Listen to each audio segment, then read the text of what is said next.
Bonjour Fabrice, merci d'être avec moi pour l'interview de Format 20 sur 20. Bonjour, Merci beaucoup. merci de m'inviter.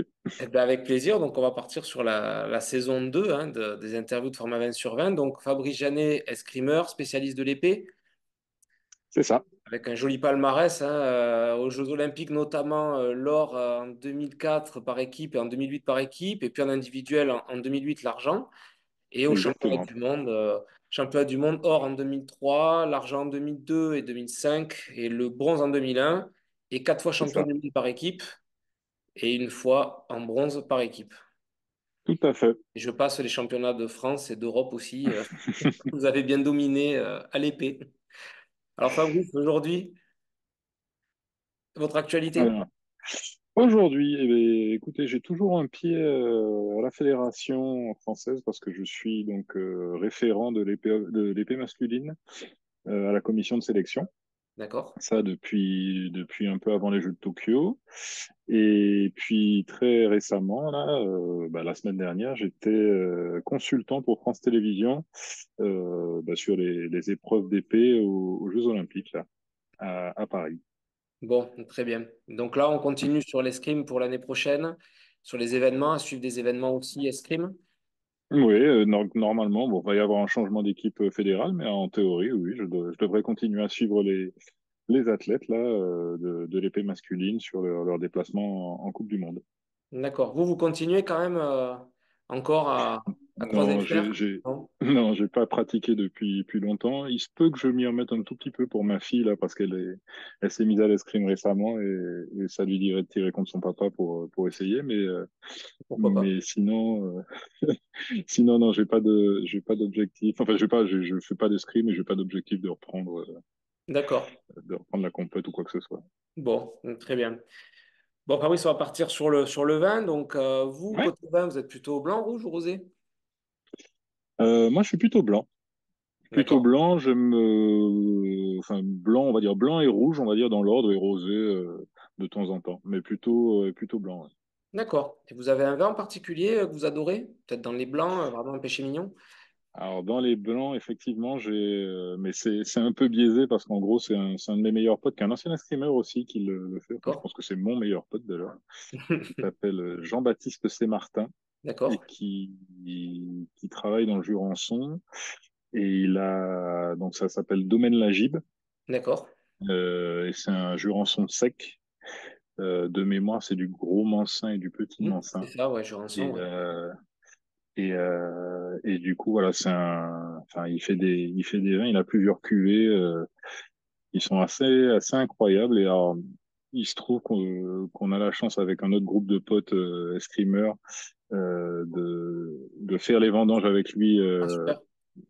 Et ça, c'est assez chouette. Il fait toujours une journée avec les copains, en plus de celle qu'il fait avec ses ouvriers agricoles, bien Bien sûr. sûr.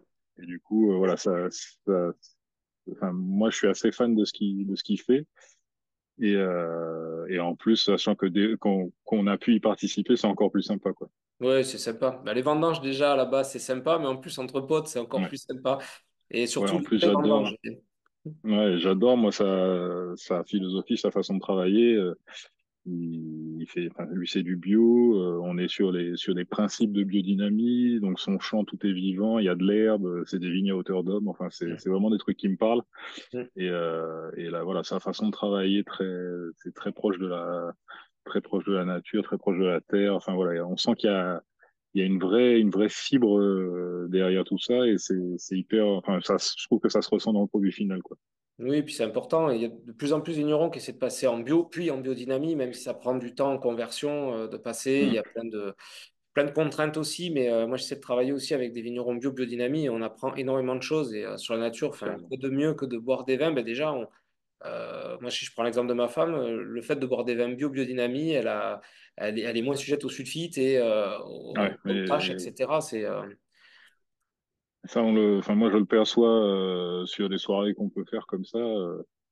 Très vite, enfin, on consomme pas des quantités excessives, mais Hmm. enfin, très vite, si c'est pas des vins qui sont plutôt voilà peu soufrés ou quoi, le lendemain, on ressent tout de suite qu'on a mal au crâne, quoi. Donc effectivement, moi, chose qu'on n'a pas avec les vins où il y a très peu de sulfite. Donc Ouais. c'est vrai que rien qu'à ce niveau-là, c'est déjà agréable. Bon, on est bien d'accord. Et vous, Fabrice, votre plat idéal pour déguster une bonne bouteille de vin, qu'est-ce que vous aimez, vous? Ouh, alors là, vous me posez une colle. Mon plat idéal. Ah, Moi, après, j'aime bien les.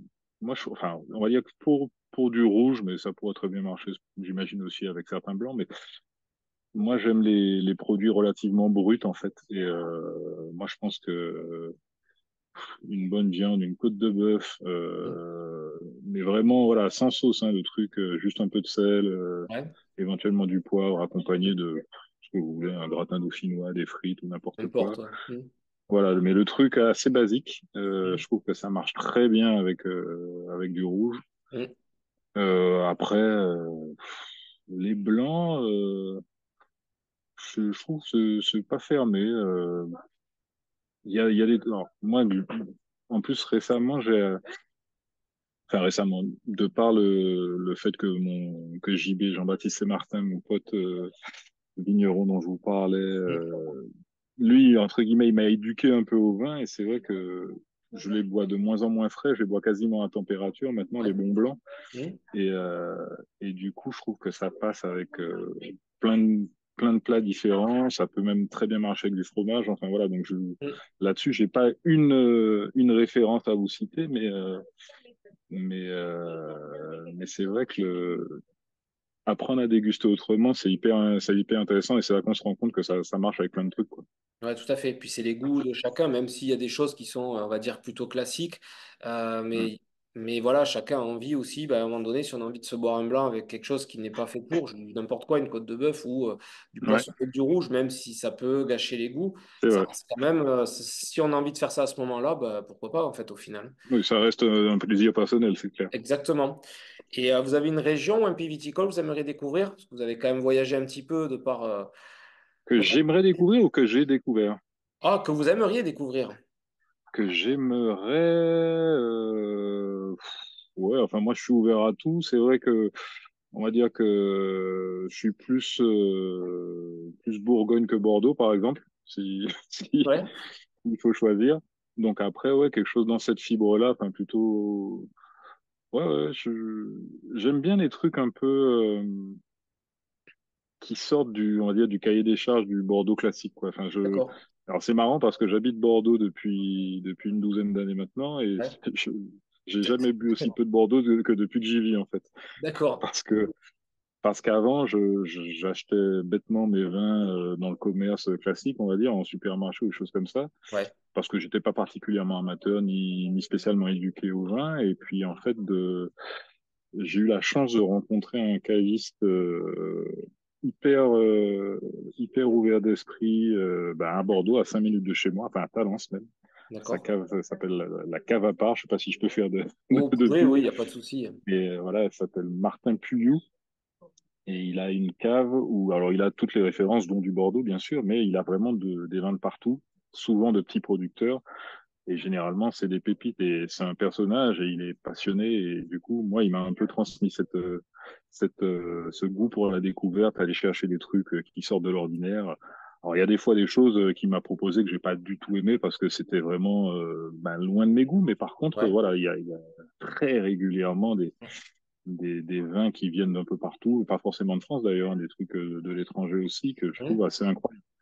Alors après, dans les régions, Ouais, ou pays, si vous c'est deviez vrai que aller quelque part. Euh, j'avoue que j'ai eu l'occasion de goûter. Alors, c'était quoi? Euh, je vais pas vous dire de bêtises. Allé dans un resto et j'avais goûté un vin. Je me demande si c'était pas un vin australien ou un truc comme ça. D'accord. Mais alors, je me souviens plus ni de la référence ni du truc, mais il y avait un goût qui m'avait vraiment marqué. Ça avait un goût presque camphré. Et D'accord. je trouvais que c'était hyper intéressant.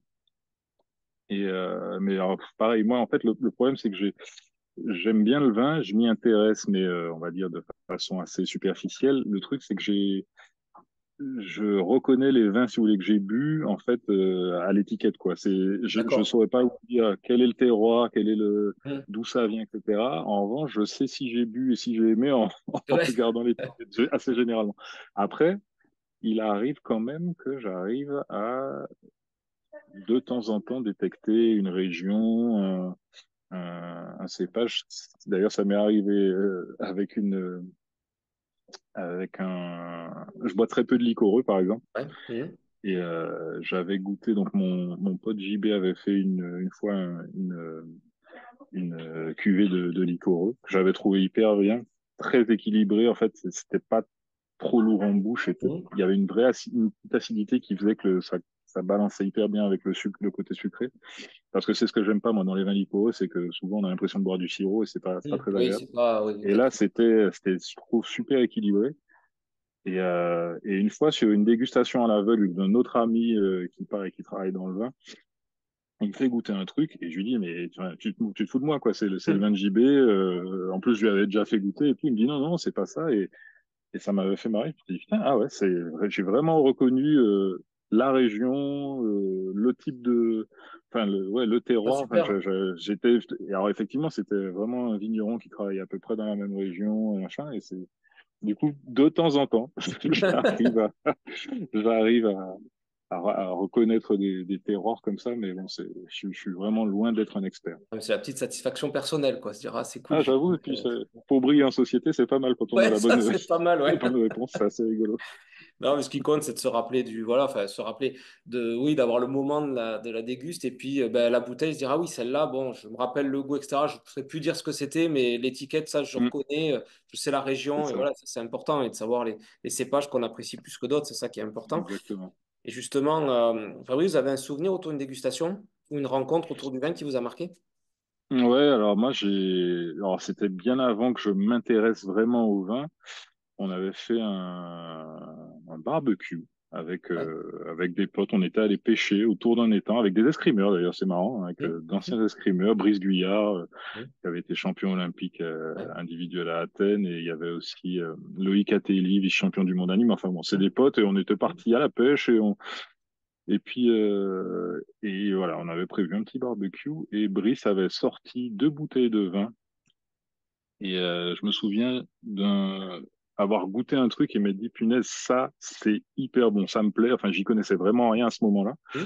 mais je me souviens encore de l'émotion que m'a procuré cette bouteille et c'était un truc, un Lalande Pomerol.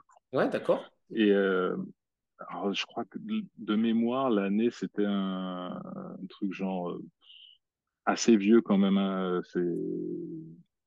Je sais pas si je dis pas une bêtise, mais genre 82 ou quelque chose comme ça. D'accord. Alors, Quelque chose de ça, neuf. c'était début, là où je vous en parle, c'était début des années 2000, hein, donc ça D'accord. commence à Ouais. remonter, hein. Oui, ça faisait quand même. Mais, ouais, mais là, je me souviens encore, voilà, de l'émotion que ça m'avait procuré. C'était, vraiment, ouais, ça m'avait marqué. Je m'étais dit, putain, ça, c'est hyper bon parce que j'avais déjà bu du vin rouge, Ouais, bien j'avais sûr. déjà certainement bu de bons vins rouges, Hum. mais là, vraiment, ça m'avait scotché, quoi. Ouais, puis l'apprécier peut-être le cadre aussi, le fait d'être allé pêcher Ouais, entre puis oui, il potes. y a tout qui joue. Il y a tout qui joue, Génial. forcément. Mais là, ouais, cette émotion-là, ouais, je- j'avais trouvé ça assez incroyable. Et justement, si vous deviez choisir alors une personne célèbre ou plusieurs, hein, vivante ou disparue, Mhm. avec qui vous aimeriez partager, ben, voilà, par exemple, ce coup de cœur de la lampe Pomerol, par exemple. Ah, ouais, la question. Ouais, ouais, ben là, ouais, piège. Avec qui j'aimerais. Alors, célèbre ou non, c'est ça. Après, Oui, ça fait un c'est plutôt célèbre, vivant ou disparu, voilà, avec qui. Ouais, célèbre, vivant ou disparu, avec qui j'aimerais bien boire. Allez, bon, je vais me lancer. Allez. Je vais me lancer parce que ça me vient comme ça, mais je me dis qu'il y a quelqu'un avec qui j'aimerais beaucoup discuter. Par Hmm. exemple, que j'aimerais bien rencontrer et avec qui j'aimerais discuter, c'est un gars comme Thomas Pesquet, par exemple. D'accord. Ça Hmm. fait, ça fait peut-être un peu bateau, mais c'est vrai que bon, ce type vit des trucs que assez peu d'êtres humains auront l'occasion de Oui, vivre. ça On c'est va pas se sûr, mentir. ça c'est sûr. Et je pense que ça doit être, mais enfin, ouais, ça doit être un mec qui est passionnant à écouter. Et je suis sûr que sur tout un tas de sujets, ça doit être vraiment, vraiment appréciable de discuter avec lui. Et du coup, effectivement, je pense que ça pourrait être une très bonne occasion de disserter, entre guillemets, autour d'une bonne bouteille, d'un vin un peu sympa. Ça peut, ouais. Ouais, je pense que ça pourrait être lui, clairement. Bon, on le fait sur Terre, la déguste ou Moi, en l'air? s'il y a moyen de déguster en orbite, je prends aussi, hein, Voilà. très clairement. Faut juste attraper le vin quand il va sortir du verre, c'est la seule chose. Alors, ça doit être un peu particulier comme Voilà. technique, mais effectivement. Mais ouais, non, je pense que ouais, ça peut être la bonne personne. Bon, mais super.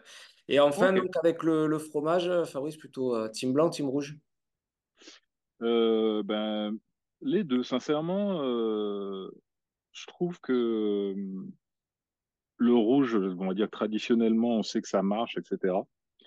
Mais j'ai déjà eu des très bonnes dégustes sur des blancs aussi. Et comme encore une fois, plutôt à température, hein, pas des trucs glacés. D'ailleurs, d'un point de vue général, je suis pas trop vin blanc frappé, hein, parce que bon, Ouais, globalement, ouais. c'est le meilleur moyen de tuer le vin. Donc, On est d'accord. ouais, non, non, moi je pense que je suis team neutre. Les deux me vont bien. Voilà, en fonction du fromage, en fonction du moment, de l'envie. C'est ça, Après, c'est vrai qu'il peut y c'est avoir des ça. beaux mariages, hein, je veux dire, je reviens souvent sur celui-là, mais c'est un qui me parle, mais dans le Jura, je prends un bon vin du Jura, un vin blanc, un Mm. Château Chalon ou un vin de paille, un vin jaune avec un Morbier, un Comté, c'est juste magnifique, quoi. Ouais, ouais, ouais, Et, c'est vrai que ça marche bien. C'est vrai que ça mais c'est vrai marche qu'on va rester historiquement aussi. Enfin, on le voit, enfin, moi je vois avec mes beaux-parents ou mes parents, mais voilà, on va sortir le camembert ou autre. Putain, t'as pas du vin rouge? Ouais, alors on va rester sur du classique, historique, on va dire du vin rouge avec le fromage, quoi. Et peu Bah, importe. disons qu'en fait, le vin rouge, c'est presque, voilà, c'est tellement traditionnel que c'est presque la sécurité. Mais on Ouais, n'est pas à l'abri de très jolies découvertes avec un blanc, quoi. bien sûr, bien sûr. Mais en plus, avec le Jurançon de votre ami, il y a de quoi faire. Côté fromage aussi, Ouais, pour le marié, il y a des choses super. ouais, c'est clair, Voilà. c'est clair, c'est clair. Bon, ben merci Fabrice pour l'interview, c'était très sympa. Ben, merci à vous, c'était très très cool. Non. Ben, merci. Je vous souhaite plein de bonnes choses pour la suite. Voilà, que les Ben, écoutez, escrimeurs continuent à ramener des médailles pour les Jeux de Los Angeles. Ce sera super. bah, je leur souhaite en tout cas. Voilà. Et puis, merci beaucoup et à très vite, Fabrice. À très bientôt.